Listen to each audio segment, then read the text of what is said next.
Welcome back. आप देख रहे हैं बनो अपना फाइनेंस मिनिस्टर और अब बारी आती है आपकी फाइनेंशियल प्लानिंग करवाने की। और जस्ट इन केस अगर आप भी अपने पोर्टफोलियो की डिटेल्स हम तक पहुंचाना चाहते हैं तो अपने सवाल आप हमें व्हाट्सएप कर सकते हैं।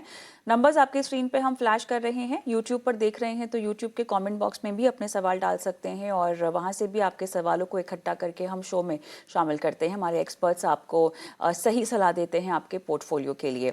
शिल्पा गोले हमारी आज की मेहमान है जो आज आपके पोर्टफोलियो की प्लानिंग करवाएंगी और आपकी सहायता करेंगे। शिल्पा, हाय, गुड इवनिंग, स्वागत है आपका इस पेशकश में। और शिल्पा, सवाल लगातार आ रहे हैं दर्शकों के। पहला सवाल हम लेना चाहते हैं जहां पर एसआईपी और लमसम दोनों तरीके से निवेश किया जा रहा है। नीलाकाश का सवाल है ये। इन्होंने कुछ एसआईपी शुरू कर रखी है बंधन के स्मॉल कैप फंड में, एचडीएफसी के फ्लेक्सी कैप में, इन्वेस्टको लार्ज एंड मिड कैप ने। 3000 एंड 2000 ये अपनी एसआईपीज को स्टेप अप भी करना चाहते हैं 10% से। और 18 से 20 साल का इनका जो है टाइम होराइजन है, लेकिन पिछले 4 साल से इन्होंने निवेश की शुरुआत कर रखी है। कुछ लमसम भी इनका निवेश है।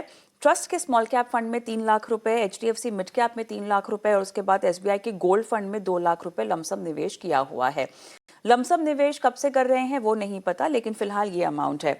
और राइट, सो 18 से 20 साल में कितना इकट्ठा करना चाहते हैं उसकी जानकारी नहीं दी है इन्होंने हमें, क्योंकि वहाँ भी हम उनकी सहायता कर सकते थे कि आपका कॉर्पस अचीव होगा या नहीं होगा। But having said that, I think fund specific सलाह ही इनको दी जा सकती है। बताइएगा, जो इन्होंने एसआईपी के लिए फंड चुने हैं और जो लमसम कर रहे हैं वो दोनों अलग अलग फंड हैं, अलग अलग एएमसी के फंड हैं। मार्केट कैप्स रिपीट कर रहे हैं ये लोग। ये अब बताइएगा कहाँ से निकला जाए और कहाँ कैसे बैलेंस किया जाए। कविता जी, आपके शो पे बुलाने के लिए धन्यवाद। नीलाकश जी को एक तो मैं बधाई देना चाहूंगी कि वो 4 साल से निवेश कर रहे हैं कंसिस्टेंटली, तो ये एक बहुत अच्छी बात है। अगर हम टोटल अमाउंट देखें कविता, तो इनका 8,000 पर मंथ अमाउंट एसआईपी निकल के आता है। और इसके अलावा ये जो लमसम अमाउंट्स इनके ऑलरेडी पार्क्ड हैं, वो टोटल 8 लाख बनते हैं हमारे। 6 लाख हमारे इक्विटी फंड्स में और 2 लाख एसबीआई गोल्ड फंड में। तो अभी इनके पास इनकी 20 साल की अवधि है, तो 16 साल और बाकी है। तो 8,000 की एसआईपी अगर वो कायम रखें और उसे 10% से स्टेप अप करें हर साल, तो ये जो अमाउंट है प्लस ये 8 लाख जो ऑलरेडी इनके पड़े हैं, ये कुल मिला के 1.24 करोड़ तक पहुंच सकते हैं 16 साल में। इसमें से कुछ 80 लाख इनकी एसआईपी से बन के आएगी और 45 लाख इनके करंट इन्वेस्टमेंट से आएंगे। अभी मेरा कहना है कि इनकी पोर्टफोलियो में मिड कैप और स्मॉल कैप की एक्सपोजर थोड़ी ज्यादा है। और ये याद रखिएगा कि मिड और स्मॉल कैप का जो जोखिम है ये लार्ज कैप से काफी ज्यादा होता है। मिड और स्मॉल कैप में स्नूज पीरियड यानी कि 2-3 साल ऐसे होते हैं जहां नेगेटिव रिटर्न या ऑलमोस्ट जीरो रिटर्न आता है, और फिर इनकी रिटर्न अचानक इनकी अपसाइड हमें दिखती है। तो ये देखा जाए तो इनकी वॉलेटिलिटी काफी ज्यादा है इनकी एसआईपीज में। बंधन स्मॉल कैप है और एचडीएफसी फ्लेक्सी कैप के थ्रू भी लार्ज स्मॉल और मिड कैप तीनों का इनको एक्सपोजर मिल रहा है। और इन्वेस्को में भी इन्होंने लार्ज एंड मिड कैप दोनों का एक्सपोजर ले रखा है। तो मेरा कहना है कि फर्स्ट ऑफ ऑल अपना लार्ज कैप का एक्सपोजर जरा बढ़ाइए एसआईपी में। तो अगर 8,000 की आप एसआईपी कर रहे हैं, तो इसमें से एटलीस्ट 2,000 से 3,000 रुपए आप एक प्लेन वेनिला लार्ज कैप में डालिएगा। आप एक निफ्टी 50 इंडेक्स या निफ्टी 100 इंडेक्स फंड चुन सकते हैं, जैसे कि डीएसपी का निफ्टी 50 इंडेक्स फंड या तो एचडीएफसी का निफ्टी 100 इंडेक्स फंड, इनमें से कोई एक चुन सकते हैं। इसके अलावा मैं कहूंगी कि एचडीएफसी कायम रखिए। ये एक अच्छा फंड है जिसमें आपको लार्ज कैप का भी एक्सपोजर मिल रहा है और साथ में मिड और स्मॉल कैप का भी। तो इसको जरूर आप कायम रखिए। इसके अलावा मैं कहूंगी Invesco large and mid cap में अभी एसआईपी थोड़ा कम कर दीजिए या इसको बंद कर दीजिए, क्योंकि ऑलरेडी आपका फ्लेक्सी कैप के थ्रू भी आपको मिड कैप का एक्सपोजर मिल ही रहा है। और बंधन स्मॉल कैप ये एक अच्छा फंड है। तो आपने जो ट्रस्ट स्मॉल कैप में लमसम रखा है, मैं कहूंगी उसको भी आप कंसोलिडेट करके बंधन स्मॉल कैप में लेके आइए और बंधन स्मॉल कैप में एसआईपी चालू रखिए। लेकिन अभी फिलहाल 3,000, आपके 8,000 में से 3,000 की एसआईपी बंधन स्मॉल कैप में हो रही है। इसको आप कम कीजिए, इसको आप 10% तक लाइए, उससे ज्यादा आपको स्मॉल कैप में करने की जरूरत नहीं है। इसके अलावा मैं कहूंगी आपका जो एसबीआई गोल्ड फंड है, ये फंड जो है इसको भी आप, इसकी एसआईपी भी आप चालू रखिए, क्योंकि एक 10% 10% हम लोग गोल्ड में भी एलोकेशन रख सकते हैं। तो मैं कहूंगी कि ये जो 2 लाख एसबीआई गोल्ड फंड में है ये ठीक है। अभी इसमें भी आप अपनी 8,000 में से कुछ 10% एसबीआई गोल्ड फंड की तरफ लगाइए। कविता। चलिए, तो कुल मिला के ये सिचुएशन है आपके निवेश की। और नीलाकाश जी, अगर आप हमें सुन भी सकते हैं, तो अगर आपको कॉर्पस स्पेसिफिक सलाह चाहिए, अगर आपने कोई टारगेट फ्रेम कर रखा है जहन में, तो वो भी हमें डिटेल्स भेजिएगा ताकि हम बता पाएं कि वो अचीव होगा या नहीं होगा इस निवेश से। लेकिन बदलाव जो बताए जा रहे हैं उसको ज़रूर ही अमल में लाइएगा। शिल्पा, अगला सवाल सुकुमार अदक जी का हम लेंगे। आर्मी ऑफिसर हैं ये, और ये कह रहे हैं कि 13 साल में 2 करोड़ चाहिए। पोर्टफोलियो वैल्यू फिलहाल इनकी 19 लाख के आसपास है। 15,000 की एसआईपी कर रहे हैं। पराग पारेख का फ्लेक्सी कैप, कोटक का मल्टी कैप, मोतीलाल ओसवाल का मिड कैप, निप्पॉन इंडिया का स्मॉल कैप, कनाडा बैंक का लार्जर मिड कैप भी इनके पास है। और ये इनका लक्ष्य कैसे पूरा होगा, ये आप ज़रा बताइएगा। इन्होंने समय काफ़ी दिया है, लेकिन मुझे नहीं पता कि 2 CR अभी की करंट वैल्यू बता रहे हैं या 13 साल के बाद इनको 2 CR चाहिए। बिकॉज उस लिहाज से देखा जाए तो इन्हें अपना टारगेट थोड़ा सा बढ़ा रखना पड़ेगा अगर इनको 2 करोड़ रुपए चाहिए होंगे 13 साल में। बट फंड स्पेसिफिक अगर हम देखें तो इसको भी हम स्ट्रीमलाइन कर सकते हैं क्या? जी कविता, बिल्कुल। तो पहले देखते हैं कि इनका, मैं लेके चल रही हूँ कि इनका लक्ष्य 2 करोड़ का है, कि इनको 13 साल में 2 करोड़ तक पहुंचना है। तो पहले जो ऑलरेडी इन्होंने इकट्ठा करके रखा है वो है 19.3 लाख। तो ये जो 19.3 लाख, ये ही आपका 85 लाख तक बन जाएगा 13 साल में, अगर हम इक्विटी के रिटर्न्स लेके चले।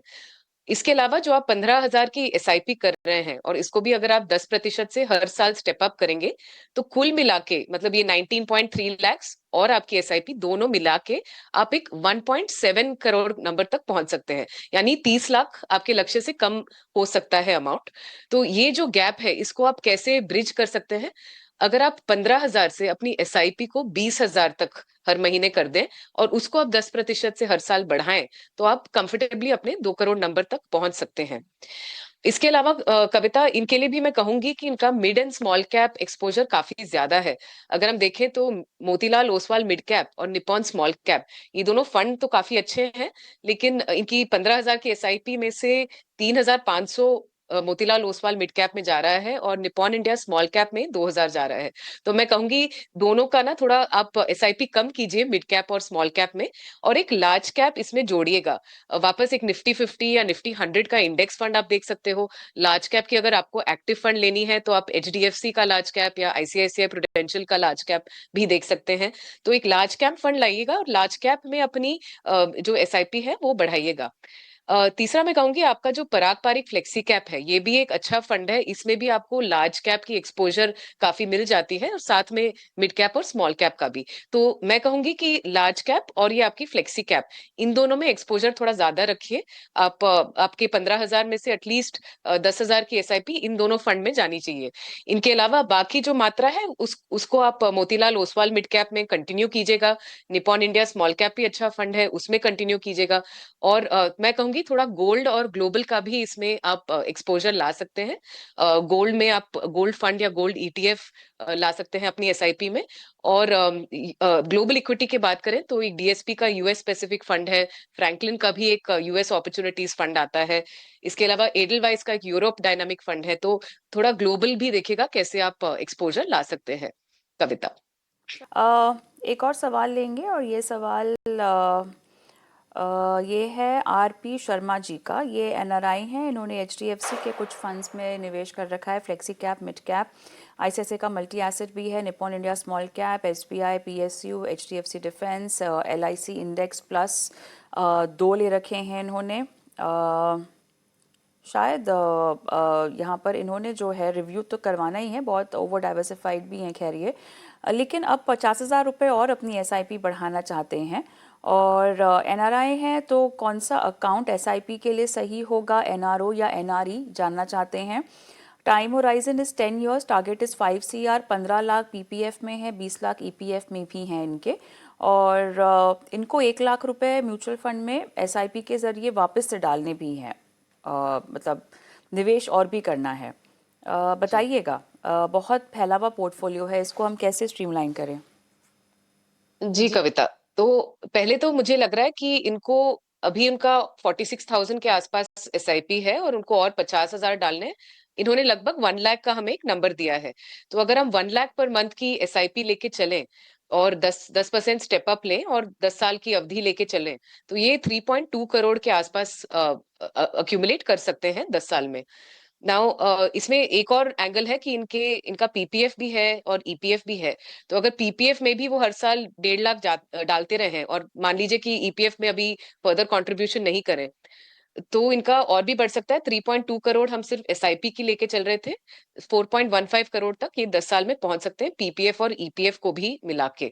तो लेकिन अगर इनको 5 करोड़ तक पहुंचना है 10 साल में, तो इनको एसआईपी की वैल्यू बढ़ानी पड़ेगी, 1.3 लाख पर मंथ तक एसआईपी इनको करनी पड़ेगी। अब आते हैं ओवर डाइवर्सिफिकेशन की बात पे। एक तो लार्ज कैप एक्सपोजर इन्होंने लिया है, पर इन्होंने यूलिप के थ्रू लिया है कविता। ये इन्होंने एलआईसी की 2 इंडेक्स प्लस निफ्टी 50 फंड्स लिए हैं, और ये दोनों मेरे ख्याल से मेरे को यूलिप लग रहे हैं।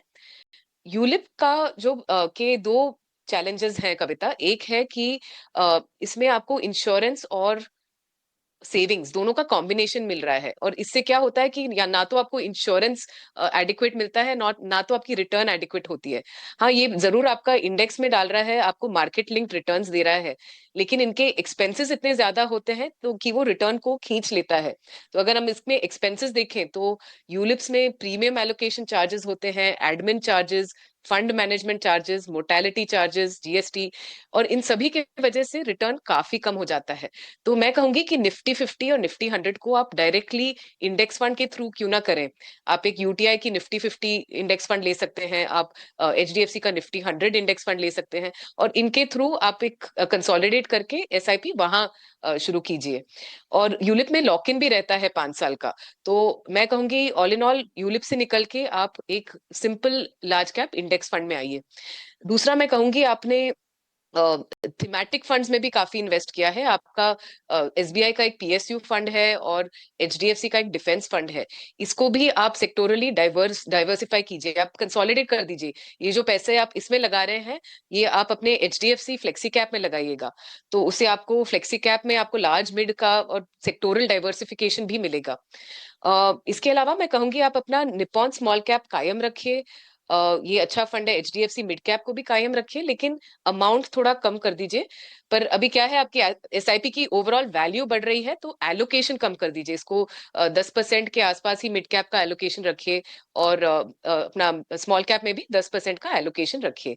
इसके अलावा मैं कहूंगी कि गोल्ड सिल्वर का एक्सपोजर लाने के लिए आप एक गोल्ड ईटीएफ और सिल्वर ईटीएफ में भी इन्वेस्ट कर सकते हैं through a mutual fund. Gold savings fund लीजिए या एक सिल्वर सेविंग्स फंड लीजिए। आप मल्टी एसेट के थ्रू भी कर सकते हैं, तो ये आप एक एक्स्ट्रा एक फंड आप इसमें जोड़ सकते हैं। और एक ग्लोबल अपॉर्चुनिटीज का फंड लाइए। यूएस अपॉर्चुनिटीज फंड हो सकता है, यूरोप का हो सकता है, वर्ल्ड इंडेक्स भी आजकल, वर्ल्ड एमएससीआई इंडेक्स के बेसिस पे भी बहुत सारे ग्लोबल फंड ऑफ फंड्स हैं मार्केट में, तो उसमें भी एक 10% एक्सपोजर लीजिए आपके एसआईपी में कविता। इनका एक और पॉइंट है कविता, ये बोल रहे हैं कि ये एनआरआई हैं और उनको समझना है कि एनआरई या एनआरओ अकाउंट पकड़े। तो ये एक बहुत ही इंपॉर्टेंट एंगल है म्यूचुअल फंड्स में, कि आप एक फोलियो में सिर्फ एनआरई या एनआरओ दोनों अकाउंट नहीं जोड़ सकते, कोई एक अकाउंट आपको चुनना पड़ेगा। तो डिपेंडिंग ऑन वेदर आपको अपनी फॉरेन इनकम इन्वेस्ट करनी है, तो आप एनआरई चुनिए। अगर कोई डोमेस्टिक इनकम है, मान लीजिए आपका कोई घर का रेंटल इनकम है, उसको आपको इन्वेस्ट करना है, तो आप जरूर अपना एनआरओ अकाउंट चुनिए।